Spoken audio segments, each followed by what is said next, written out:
Hey everybody, good morning-ish. I'm excited to have Maria Mileder, Global Head of Innovation at PayPal on the show today. Welcome to Think Business, and welcome to Monday. What a weekend. Hard to believe it's February. Maria is Global Innovation.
Hello? Can you hear me? That's never happened to me before, ever. I'm so sorry. Of course, I'll be the first. Hey, no worries. Wait, so I'm wondering if we should just start. No, we'll just take it from here. Well, the first 2 minutes is black. Is black. All right. Well, we'll figure it out. Wait, Maria, great to see you. Sorry about that technical piece. That's never happened to me before. All right. So, Maria Mileder, welcome to Global Head of Innovation at PayPal. Again, responsible for furthering PayPal's culture of innovation by way of enabling, connecting, and facilitating, promoting PayPal employees. And so, Maria, I want to dive into what innovation means today, because I think, COVID hit, which is almost hard to believe, a year ago. And, what innovation meant and what it means today for companies. I want to talk about PayPal, but I think just kind of zooming out, and I think you are, a pillar of leadership when it comes to innovation. But how should companies in general be thinking about innovation today versus a year ago, February, today? Absolutely. And thanks so much for having me, John. Yeah. And hopefully it won't drop one more time. Yeah, thank you. That's the world we live in. Right. So I think, let me start from what innovation is to me in general anyway, but also some of the additional elements that are under the innovation umbrella, because it's a buzzword, but I think there's like 50,000 different explanations and definitions. I think to me, in general, innovation is all about connecting dots that you never thought would actually work and creating something new. Like a super short description is you might not know what the outcome is. You absorb, you think, you reflect, and ultimately this is the aha moment people think about, that wow moment people think about, is generally based on all the things you absorb, who you are, the environment you're in, and when I say environment, that kind of brings me to kind of a COVID response, and where most of us found it in ourselves is sometimes that's elevated by crisis like the pandemic, like wars, whatever the case may be. And of course, you go in hyperdrive. it's not necessarily overly different, in my opinion, to the original process. It's just that you trying to push more and more. But you also see, and for example, in PayPal, that was the case, the actual circles of teams that would originally be responsible for one topic, they would go into all sorts of other disciplines and kind of say, we need to find a solution to how you can pay without, being in touch with anyone at checkout. So contactless pay, how can we enhance that? How can we support our customers and our businesses? So they started to branch out really quickly to get as much input as they possibly can, and then hope for these wow and aha moments that thankfully came. So it's kind of it's in hyperdrive during these kind of situations, the actual process of innovation. But to me, it's still very much the same process. Yeah. It's so interesting. Contactless. I mean, who would have thought we'd be talking about this? But in a way, it makes it makes a lot of sense, right? And so when we're looking at innovation, 18 months from today, right? Because innovation is kind of where we're going. Do you think the contactlessness is going to stay? Is it going to be, are we going to get past all of this? Like when the world kind of gets healthy again, are we I was watching the Australian Open today and this morning, and it was live, and it blew me away because the stands are packed with nobody wearing a mask. And so I kept on trying to go back and forth. I was like, wait, is this today's date? I think it is. And then I was Googling, like, is this really live? Because it was like so bizarre to me. And so will 18 months, what does 18 months from today look like, do you think, from innovation standpoint, when it comes to, because we're working so hard to be contactless. And then all of a sudden, will it just go away one day, overnight? I don't think it goes away. I think when people understand or realize there's added value in general. So it's not just that it's contactless. Obviously during COVID times, that's what we have to do. But I think in the future, when hopefully we'll see exactly that picture again everywhere, where people are around you, people might think, okay, I'm in the shop. I don't actually have to go to the checkout to pay for my clothes or whatever I have in my hand. I can just do that in this very practical way. There's a clear value out there that you might pursue, and irrespective of COVID or not. So I think it will be reevaluated from a different perspective yet again, and then that will be the test of time. Yeah. I love it. All right, so let's talk about innovation at PayPal. I love the culture at PayPal is so incredible. It's my favorite app, period. I buy most of everything I buy through PayPal, not Amazon. But one of the things you're doing is furthering PayPal's culture by innovation. And so I want to talk about, when you're looking at, promoting it with PayPal employees, and what is someone today, like, what does that look like? Really just, the innovation of culture. Because I think people talk about culture, but they really don't know how to innovate it or grow it or nurture it. And that's what you're doing. And it's incredibly hard, right? It's like an incredibly hard topic to get into, but yet so relevant in importance. It seems like this incredibly complex construct, which it is, but you have to tackle it somewhere. And I think that's really where we're at. I think first and foremost is we're also trying to demystify what innovation is within the company. We get, loads of people in every year, or people move out or move different roles or whatever. It's important that we're all clear on what we expect from our employees when we talk about innovation, because how they're supposed to answer the call if they don't effectively know what we're all on about. And it's lovely to throw around innovate, do something, be creative. And they're like, yeah, but I think I'm doing that already. So one part is clarifying the vision and the mission, and the other thing is actually unleashing what is within the people. And I wholeheartedly believe that is people don't realize how creative they actually are. People don't realize what their unique skill sets are that bring different things around.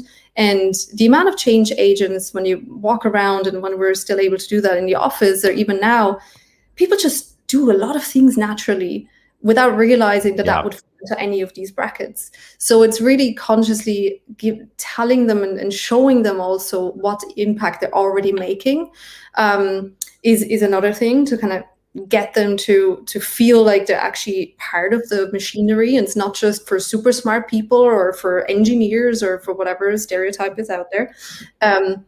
And then you need to give them equipment, which is much harder to do as well. You need to equip them and give them ways that they can meet, that they can create together, that they know where that route is going to go. And that could be through training programs, that could be through specific platforms we're playing around with. And I mean, it's a long journey still, even for us, it's a 30,000 people company, but I can see it every day. It's happening. There's a movement. It's super exciting. Yeah, I want to talk about that. So you have 30,000 people in an organization. You're talking about, I'm in Detroit, you're in Ireland, and you are overseeing PayPal's innovation labs as well as the Global Innovation Ambassador Network spread across more than 11 locations. So I don't know how many people that is, but when you're talking about unleashing and making people feel like they matter, that's a lot of people. I mean, that's a big job. And with it is big responsibility.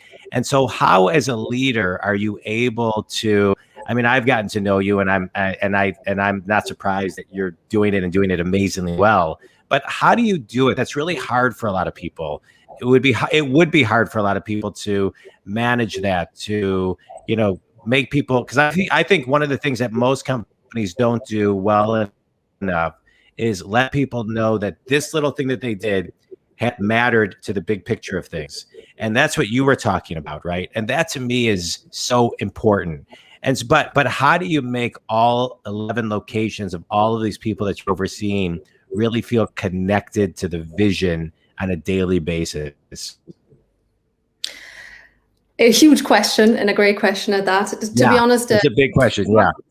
Yeah. No, absolutely. The thing is that you need to find the people that do share that vision one at a time. So especially, so all of these wonderful individuals that look after the locations, they're the ones that put themselves at the forefront. Often they're the ones like, I'm not actually an expert in innovation, or I'm not. They're all volunteers, by the way, apart from like a very, very few. They're all volunteers, and it's kind of trying to support them in what they want to become and how they can be someone people in their location can follow. Because first of all, not everyone can identify with me necessarily. Also, I'm only one person, only have 24 hours a day. But you have people in locations or regions or whatever you want to call them these days, now that we're all virtual, that someone can identify with. They're known because they used to walk around in a canteen, or they're in a specific job that people work with. And so they have already, and of course the culture, they're obviously embedded in that culture, where they're from that country or not. And that really matters. You have to bring it to a level where people can connect with someone. So, if everything would be driven out of San Jose, our headquarter, I don't know if it would work so well, because people wouldn't, they're like, oh, you're too American, or you're too this, or you're too that. So that wouldn't really help. So I think what we've identified is that we need to have people that are extremely dedicated, bring them up to where they want to grow to in that space, and support them with whatever means is necessary. Support them as, the people embedded in that culture or in that office. And also they can then help others start that following around innovation. Yeah. So it's kind of little regional hubs that you have everywhere, and hopefully eventually we'll have them all covered.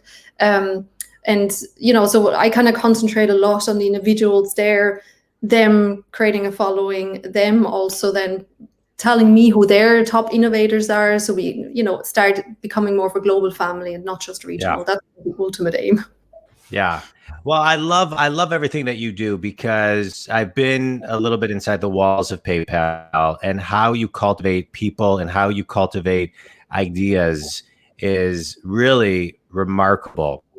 And your innovation network focuses on different approaches to problem solving, not only for the PayPal consumers and merchants, but the employees as well.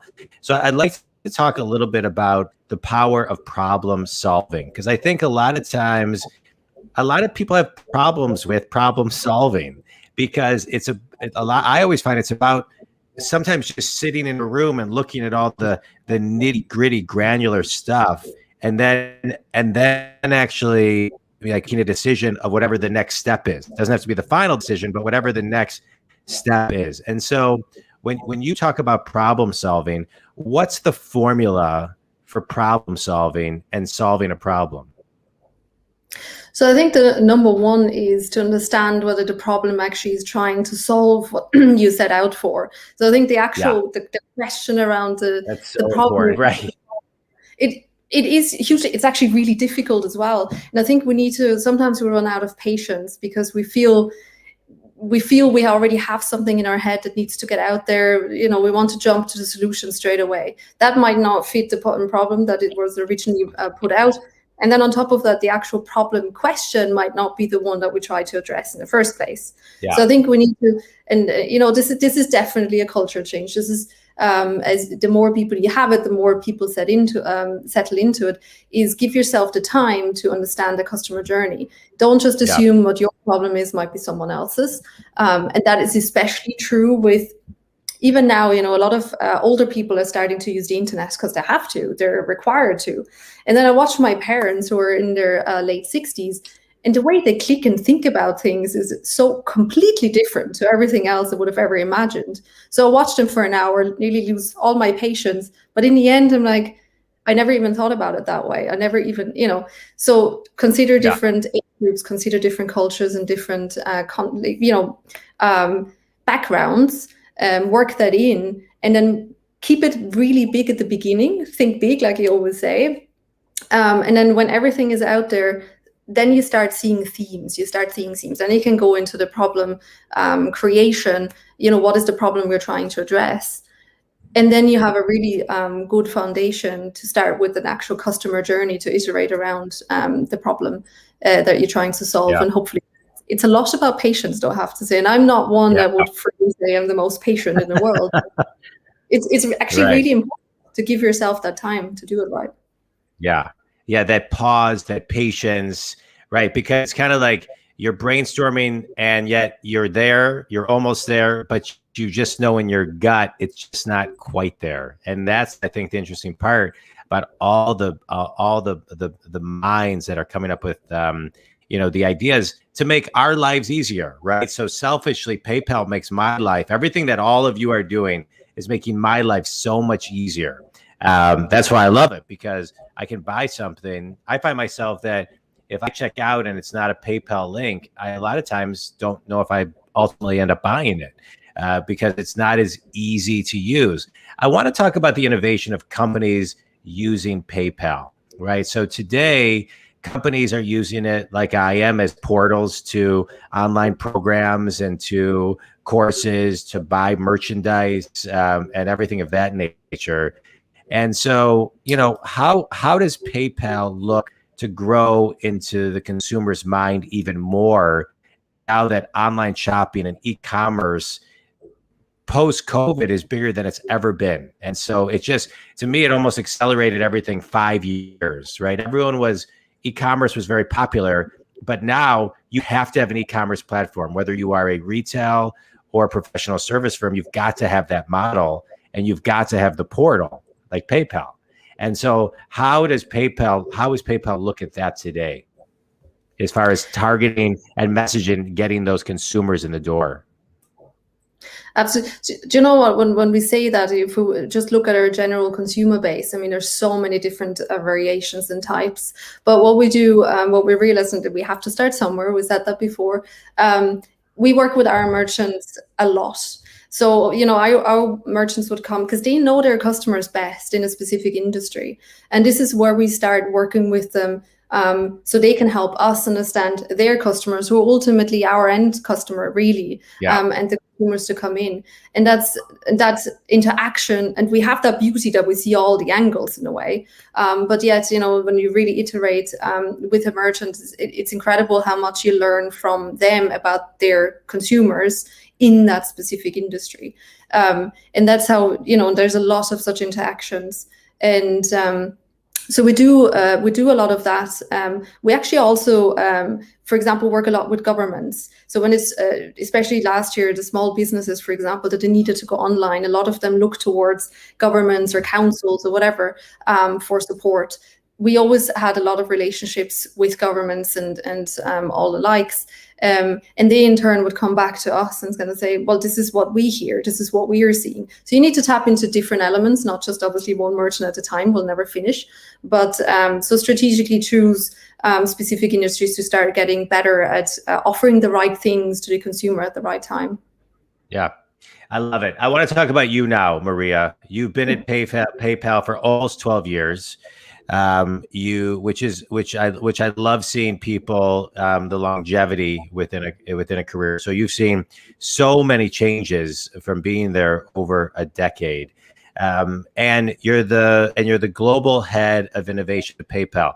So one, I have a question, like, what does it feel like to be the global head of innovation at PayPal? I mean, what a cool career. I mean, to me, whether you are, doesn't matter who you are, to think like, oh, that's how much fun that must be. Like, but what does it feel like to have been there for 12 years and now sit at the global head of innovation at one of the greatest companies in the world? It's super humbling, to be honest. I'm very grateful. I do feel like I'd like to describe this job as a playground, Maria's playground. Which sounds ridiculous, but it's the most amazing thing. I think to me, what I enjoy the most of this work is that I'm allowed to just trial and error and bring people in that are doing the same thing. So really rally around. So when you work with one team and you love your team, you generally work with your team like 6 months, a year, 2 years, kind of in and around. I get to create my teams every other month if I wanted to, if people are interested in a certain project, if they feel like they're they want to step into that.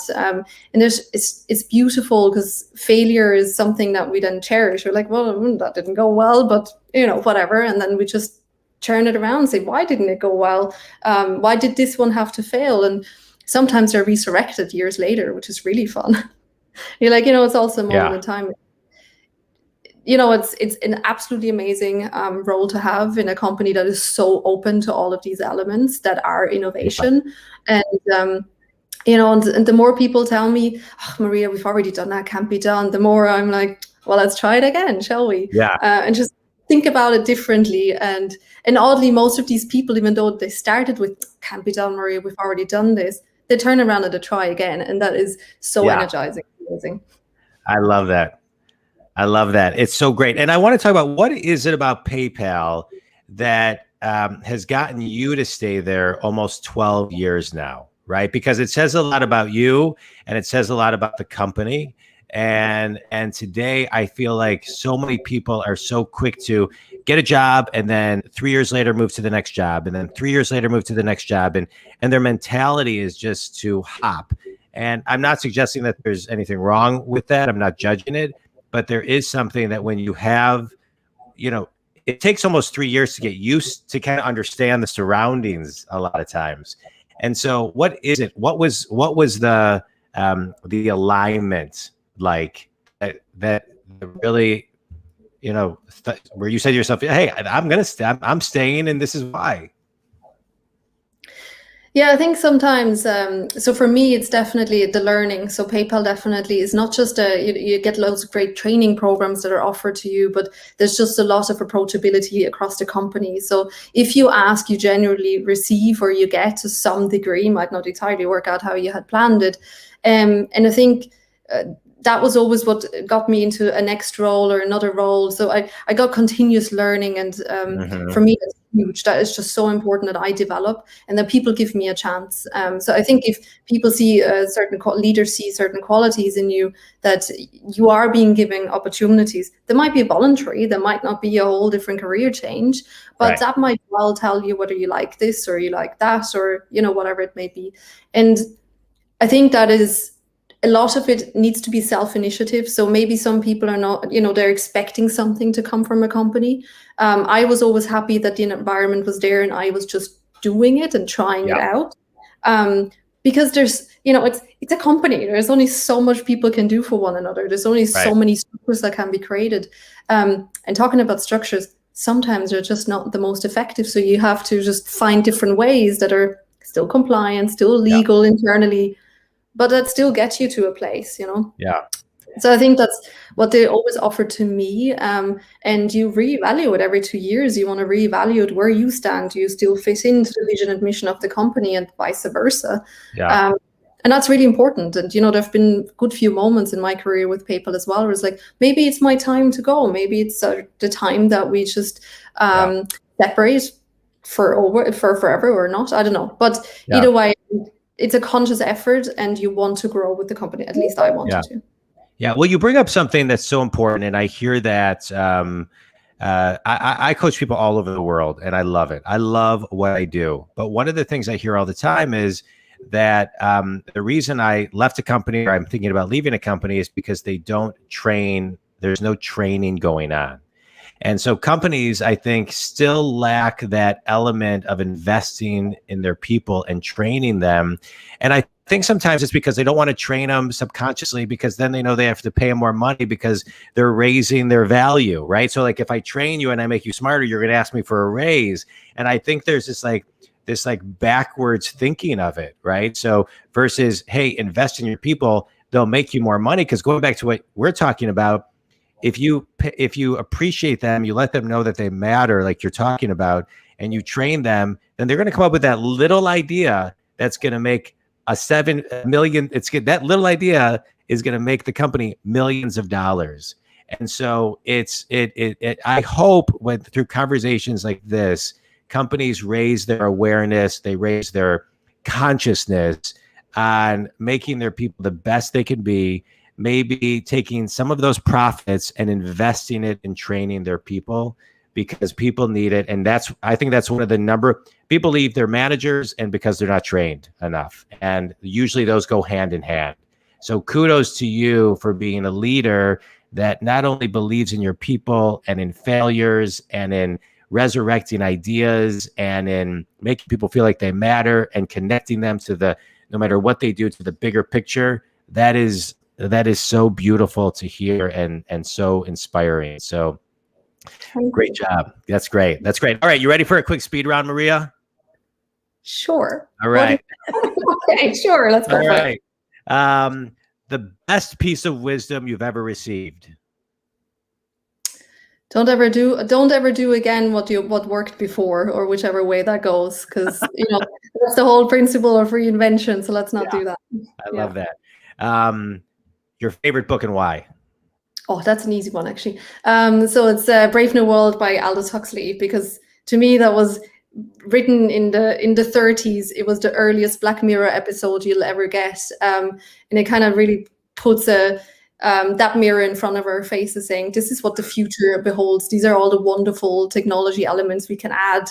It could be super funky and great with self-driving cars, all of the things we're doing right now, by the way. But at the same time, it sends a clear warning: is make sure that you don't forget about the human elements, because the minute we try to be something we're not, we don't care about love, we don't care about kindness, we don't care about all of these elements, it's not going to work, because it's always going to come back. So it's a beautiful book. Yeah. Kindness always wins. Kindness always wins. Yeah. Define yourself in one word. Optimistic. All right. Finish this sentence. One thing every company in the world needs to do to start being more innovative is connect with people that don't sit right beside you, or that are in your same department. Just start meeting, doing something, whether you watch a Black Mirror episode on Netflix, which we do occasionally do together, or whatever, and start that conversation. Don't just find like-minded. Don't just have people that talk the same talk. Find people that do all sorts of different things. It's hilarious. It's super fun. It's super insightful. It's worth everyone's time. Yeah. Yeah. You definitely do not. If you're looking around your boardroom and everybody looks and sounds the same, you better evolve that boardroom. Very much. Yeah. I mean, right. Yeah. My last question, because I think this is so important. The number one thing or the number one reason why and you've mentioned this a lot, but I just want to kind of tune into this, why the importance of making people feel like they matter. Because that inadvertently, you don't need to give anyone money to make sure that they matter. You don't have to. I think all you have to is acknowledge they exist, that they have something to bring to the table. And that is really all the acknowledgement that you need. Yeah. Because if they don't feel they matter, why would they go out and say, do X, do Y? Yeah. Why would they spend more time with you in a company? Because all of the beautiful things happen when people feel that that they do matter, that there is someone that looks after them, and then they do unleash that power that I was talking about, which is it's just amazing. I've seen people do things that months before that just clearly said, I can never do this. I can never do this. I agree. Yeah. There's nothing more powerful than a thank you or showing gratitude and appreciation. And I agree. In that light, I am really thankful that you took time to talk to me, and I'm really grateful that we got connected through our buddy Michael Tedasco, and so appreciative that you took time to be on the show. And it's funny that I'm sitting here talking to the global head of innovation, and my internet goes out for a minute and a half to begin the interview. So there's a sign there that goes with patience, maybe, and everything isn't always perfect, but you just got to kind of get back in it and pick it back up. But I am really appreciative of you and what all of your team does at PayPal. You are some of the most dynamic people coming up with life-changing ideas that make it so easy for the world to just grow their businesses and purchase online. So thank you for all the ideas that you guys do on a daily basis. Maria, tell people how they can connect with you if they want to, continue a conversation. Easiest, to be honest with you, is LinkedIn directly. So just check me out on LinkedIn. I'm quite active there, and always also look after it. Everything else, Facebook, Instagram, a bit slower on that front so far. But yeah, there's more room to grow, of course. All right, Maria, thank you so much. Appreciate it. Think community, thanks so much for tuning in. Pay attention to your culture, pay attention to your innovation, and most importantly, if you want to grow your business, pay attention to your people. So thank you so much for tuning in. Maria, thanks for the lessons for today. Appreciate it. Thanks, everybody.